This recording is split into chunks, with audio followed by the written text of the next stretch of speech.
अस्सलाम वालेकुम students, I hope you all will be fine. आज का हमारा टॉपिक है analysis and requirement engineering in software development life cycle. जैसा कि आप जानते हैं कि लास्ट लेक्चर में हमने जो हमारे फर्स्ट थ्री स्टेप्स हैं, defining, planning and feasibility study, हमने इनको कवर किया था। तो आज हम एनालिसिस और रिक्वायरमेंट इंजीनियरिंग को कवर करेंगे। So what happens during the analysis phase of SDLC? तो इस फेज़ में एक्चुअली में जो हमने रिक्वायरमेंट्स गैदर किए होते हैं अपने पिछले 3 फेजेस से, उनको इवेलुएट किया जाता है और देखा जाता है कि आया उसमें हमारे पास कोई इम्प्रूवमेंट और हमने करनी है या फिर हमारे पास सारी रिक्वायरमेंट्स गैदर हो गई हैं। और बेसिकली जो हमने लास्ट में पढ़ा था, ये फिजिबिलिटी स्टडी, इसमें हम काफ़ी स्टडी करते हैं, यानी हम कॉस्ट के लिहाज से देखते हैं, लीगल के लिहाज से देखते हैं और देखते हैं कि ये बन भी सकते हैं या नहीं। तो ये सारी स्टडी, प्लानिंग और डिफ़ाइनिंग, इसके होने के बाद हमारे पास जो एंड पे डॉक्यूमेंटेशन आती है, जो रिज़ल्ट आता है, उस पे एनालिसिस होता है। इसमें अगर हम एग्ज़ाम्पल देखें अपना स्टूडेंट एग्ज़ामिनेशन सिस्टम का, तो उसमें जो प्रोजेक्ट टीम है वो स्टडी करती है पूरे बोर्ड के एग्ज़ाम प्रोसेस को और फिर इम्प्रूवमेंट के जो एरियाज़ होते हैं उनको आइडेंटिफाई करती है।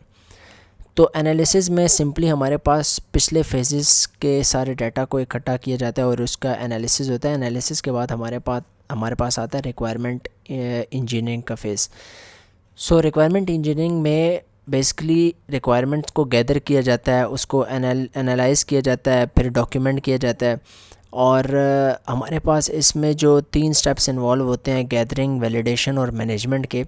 तो इसमें बेसिकली जो रिक्वायरमेंट पहले गैदर किया जाता है, हमारे जो क्लाइंट होता है, स्टेक होल्डर होता है, उससे जिसने सॉफ्टवेयर जो बनवा रहा है उससे रिक्वायरमेंट्स गैदर की जाती हैं। फिर उनमें जो रिक्वायर्ड होती हैं या जो वैलिडेट करनी होती है, यानी हमने हटानी होती है, उनको वैलिडेशन के फेज़ में हटा दिया जाता है और फिर मैनेजमेंट में बाकायदा उनको फाइनलाइज़ किया जाता है। जो हमारे पास रिक्वायरमेंट गैदरिंग का फ़ेज़ होता है, उसमें क्या होता है कि जो डॉक्यूमेंट्स हैं उनकी बेसिस पे ये देखा जाता है कि जो स्टेक होल्डर है उसकी नीड्स क्या है। और इसमें कुछ टेक्निक्स यूज़ की जाती हैं, यानी इंटरव्यूज़ किए जाते हैं जो स्टेक होल्डर है उनके साथ या जिसने सॉफ्टवेयर यूज़ करना है। और फिर कुछ सर्वेस की जाती हैं, यानी अगर ये हमारे एग्जामिनेशन सिस्टम के लिहाज से देखें तो स्टूडेंट्स से सर्वेस किए जाएंगे, क्वेश्चनर किए जाएंगे, टीचर से किए जाएंगे कि सिस्टम किस तरह का होना चाहिए। और ऑब्जर्वेशन की जाएगी कि एग्जिस्टिंग सिस्टम की, कि वो एग्जिस्टिंग सिस्टम किस तरह यूज़ हो रहा है। और फिर डॉक्यूमेंट एनालिसिस किया जाएगा, जो एग्जिस्टिंग सिस्टम है उसके डॉक्यूमेंट्स को एनालाइज़ किया जाएगा। तो जो इंटरव्यू वाला प्रोसेस है उसमें बेसिकली क्या होता है कि डायरेक्ट कम्युनिकेशन होती है, जो स्टेक होल्डर होता है, जो एप्लीकेशन बनवा रहा है, और जो डेवलपर हैं या फिर जो टीम है, उनके साथ इंटरव्यू परफॉर्म किए जाते हैं और उसमें डिटेल इंसाइट देखी जाती है कि एक्सपेक्टेशन और नीड्स क्या है।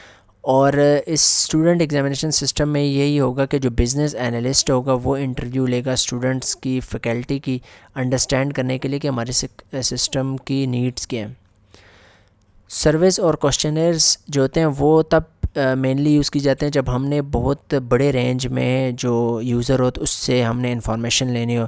यानी सर्वेज़ और क्वेश्चनर इस तरह होता है कि हमारे पास कोई फॉर्म होता है, उस पर MCQs होते हैं और या कोई questions fill in the blanks होते हैं कि आपने अगर इस तरह का सिस्टम आपको दिया जाए तो उसमें आप कौन कौन से मतलब आपके पास ऑप्शन होने चाहिए, कौन से आपको ज़रूरत है ऑप्शंस की। अगर ये भी इस तरह पूछा जाता है कि अगर आपके पास एक सिस्टम गिवन हो और ये सहूलियात वो दे रहा हो तो क्या वो आप यूज़ करेंगे या नहीं। तो इस टाइप के क्वेश्चंस पूछे जाते हैं। तो उससे भी काफ़ी कुछ रिक्वायरमेंट आ जाती है कि ये जो सिस्टम स्टूडेंट्स यूज़ करेंगे या फैकल्टी वाले, तो उनकी फ़ीडबैक क्या है इस पर। उनको इंटरफेसेस भी दिखाए जाते हैं कि इस तरह वाला इंटरफेस है तो इसमें आप क्या चेंजेस चाहते हैं। तो उनसे भी ये होता है कि इंफॉर्मेशन मिल जाती है और काफ़ी आसानी हो जाती है।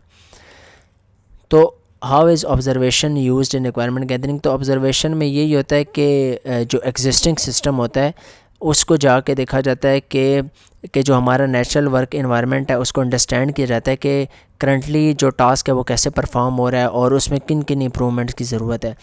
तो इसमें यही है कि अगर हमारे स्टूडेंट एग्जामिनेशन वाले सिस्टम को देखें तो उसमें जो प्रोजेक्ट टीम होती है वो आके ऑब्ज़र्व करेगी स्टूडेंट का जो एग्जिस्टिंग सबमिट करने वाला जो प्रोसेस है एग्ज़ाम को, और टीचर जो उसको ग्रेड किस तरह करता है उसमें, और फिर जो टीम होगी वो इसमें चेक करेगी इसमें हमारे पास इनएफिशिएंसीज़ कहाँ पे, तो वो फिर रिक्वायरमेंट्स में उसको एड्रेस करते हैं।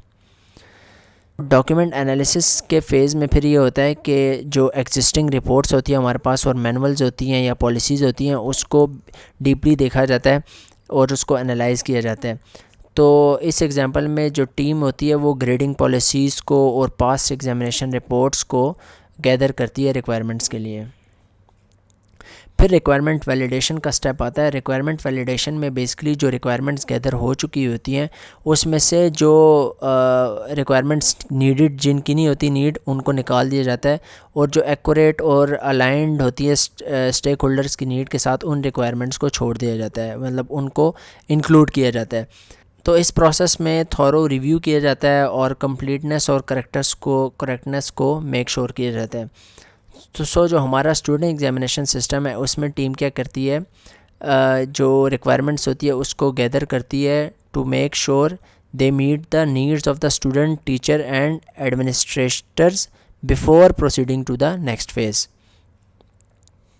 फिर आता है हमारे पास रिक्वायरमेंट मैनेजमेंट का फ़ेज़। तो पहले हमारे पास रिक्वायरमेंट गैदरिंग का फ़ेज़ था जिसमें हमने रिक्वायरमेंट्स गैदर की इंटरव्यूज़ के ज़रिए, क्वेश्चनर्स के ज़रिए, ऑब्जर्वेशन के ज़रिए, हमने जो एनालाइज़ किया डॉक्यूमेंट्स को। फिर हमारे पास रिक्वायरमेंट वैलिडेशन का फ़ेज़ आया, उसमें हमने जो रिक्वायरमेंट्स गैदर की थी उनको वैलिडेट किया और जो रिक्वायरमेंट ज़रूरत नहीं थी हमने उनको हटा दिया। फिर आता है हमारे पास रिक्वायरमेंट्स मैनेजमेंट का फ़ेज़। तो रिक्वायरमेंट मैनेजमेंट जो होता है ये ऑन गोइंग प्रोसेस होता है जो इंश्योर किया जाता है कि कंपनीज़ जो सॉफ्टवेयर है वो जो यूज़र नीड्स हैं उनको मीट करेगा, और इसमें जो न्यू रिक्वायरमेंट्स होती है उनकी हैंडलिंग भी इसी में की जाती है कि अगर हमारे पास कोई फ़ीडबैक के ज़रिए कोई न्यू रिक्वायरमेंट आई है तो उसको भी इसी फेज़ में हैंडल किया जाता है।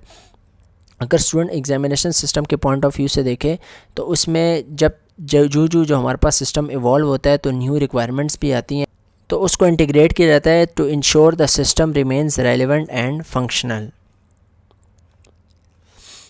सो होपफुली आपको समझ आ गया होगा। इंशाल्लाह नेक्स्ट लेक्चर में हम जो नेक्स्ट फेजेज़ हैं STLC के वो पढ़ेंगे। सो टेक केयर, अल्लाह हाफ़िज़।